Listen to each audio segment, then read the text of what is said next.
So today's lesson plan will be going over how to make a Spotify connected app. And so I'll just start about talking a little bit about Spotify as a company and their API. And then we'll go through a simple web application tutorial that connects you to Spotify's web API. And then we'll go over some features that Spotify offers in their database, as well as some other example applications. And so Spotify is probably one of the largest audio streaming and media services provider. It was founded in 2006, and as you can see, there's a lot of monthly active users and paying subscribers. And what's really cool about this company is through their service, they also offer a lot of area for developers to connect with their APIs. And they have multiple APIs and SDKs available for iOS, Android, and JavaScript. And so today we'll be mostly focusing on Spotify's web API.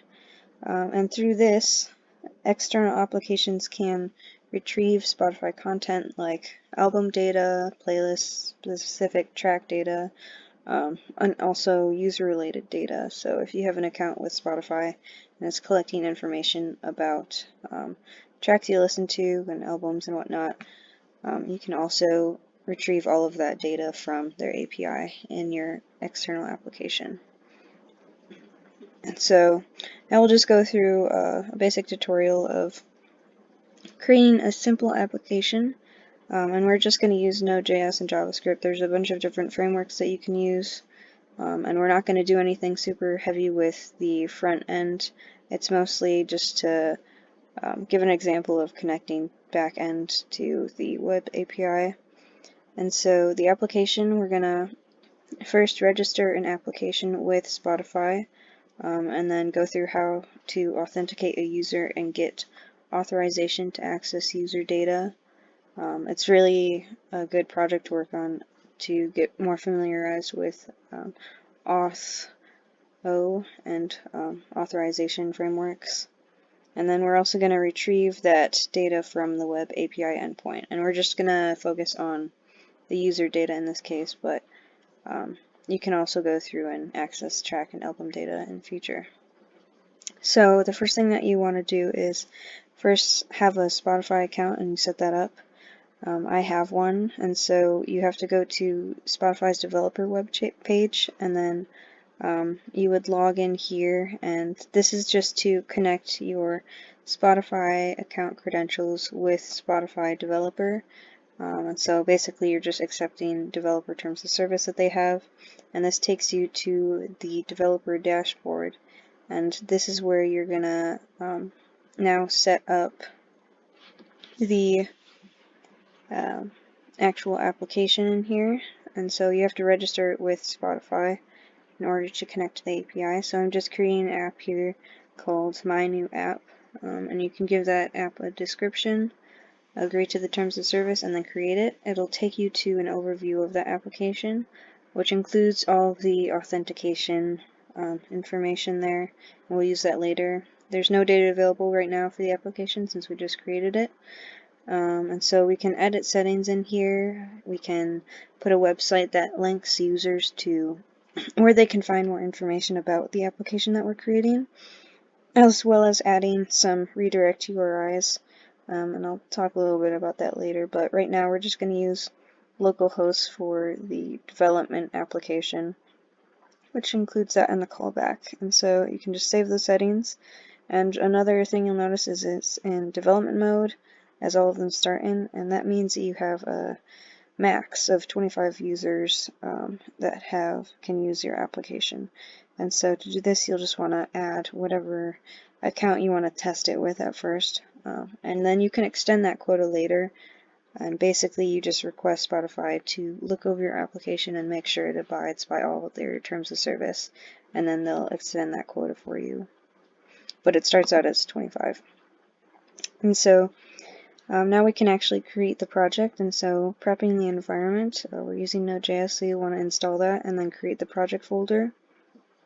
And then Spotify has a bunch of authorization examples from GitHub, and so for these purposes you can just pull that from GitHub. It's publicly available, and then install all of the dependencies required for that project. And so once you've cloned the project and you look inside the folder, we're going to be going through this authorization code project here. And so it comes already with the index file, and this is an example of the login page. And so this just prompts the user to log in with their Spotify account. And then in here you'll want to provide the credentials for your specific application. So when you registered your application with Spotify, it gave you the client ID and secret and redirect URIs. And so in the app.js file inside this folder, it contains all of the main code of the application, and you'll want to replace all of those placeholders with the specific IDs from your application. As well as the scope here, and this just defines what we intend the user to authorize access to. So this is just user's full name and email, and a little bit of other information, but you can redefine that here. And basically that when you log in with Spotify, it'll ask the user to authorize access to that certain information from your account. So and this is a lot, but you don't have to read it all necessarily, but this app.js file also contains 3 calls to Spotify's account service. And so the first call is the authorize endpoint, and so what we pass to that is the client ID and scopes and redirect URI, all the information that we just entered. And then this is also the call that starts the process of authenticating the user. And then the second call is to the API token endpoint, and the first call will return an authorization code if it's successful, and then this second call will take that and the client secret key and return an access token and a refresh token. And so after both of these calls are made in this file, the user has authorized the app for access. The application will have that access token that it needs to retrieve all of the user data from Spotify's web API. So in this third call, we just have an extra call that will manage requests to refresh that access token once the previous one has expired. And so all of that is now set up. Really simple application. And so in order to run this application in development, you would just do node app.js in your command terminal and then open up the local host. And so this is kind of just an example of me running that. And so you would then log in with Spotify as prompted and enter in your information for your account. And then usually after this it'll ask for access to that information, the user data, but I already logged in before. And this is the application. It's pretty simple. It just displays all of that user data that we got from the Spotify web API, and then you can generate a new access token right there. And so this is just a really simple example of getting user data from Spotify, but there's a bunch of other different features that you can get from Spotify, and these are some of the main categories that they have. So they have anything from certain audio features and analysis of tracks to different playlists and metadata, as well as certain user recommendations and taste.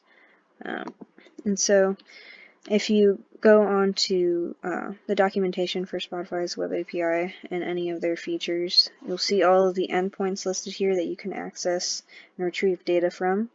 And in our application we were getting the current user's profile and user data like this. But as you can see, there's a bunch of different information that you can get, especially with different tracks. The audio analysis is really cool. This one is for getting audio features of a certain Spotify ID track, and it includes anything from like acousticness to danceability and energy in the track. and so they have a lot of different information that you can work with and make a really cool application with. And so just some example applications. Some of these may be familiar, but Receiptify was pretty popular. It's basically it displays all of your top tracks, albums, artists from a certain time period in a more aesthetically pleasing way, I guess, where you can post it in a Receiptify. Kind of looks like a receipt. And then they have Obscurify, and it'll just basically tell you how obscure your taste is in music, how that compares to users in different countries. I use Discover Quickly a lot. It's a UI that's kind of gauged towards people who want to discover different music in an easier fashion than the web application, Spotify's normal web application would be. And then I also use Kaleidoscope a lot, and it's image graphic visualization that goes along with the tracks while you're listening to them. And then this is part of audio analysis for Party in the USA redo version Kids Bop Kids. And it basically breaks up all of the sections and bars and allows you to visualize that throughout the song. And so a lot of cool different applications, maybe inspiration for future projects, but you can also view them on the Spotify Community Showcase site that they have up. Just a lot of different examples. And so yeah, so we just went over how to build your first Spotify connected application and get all the authentication down and retrieve user-related data, and a little bit background around that.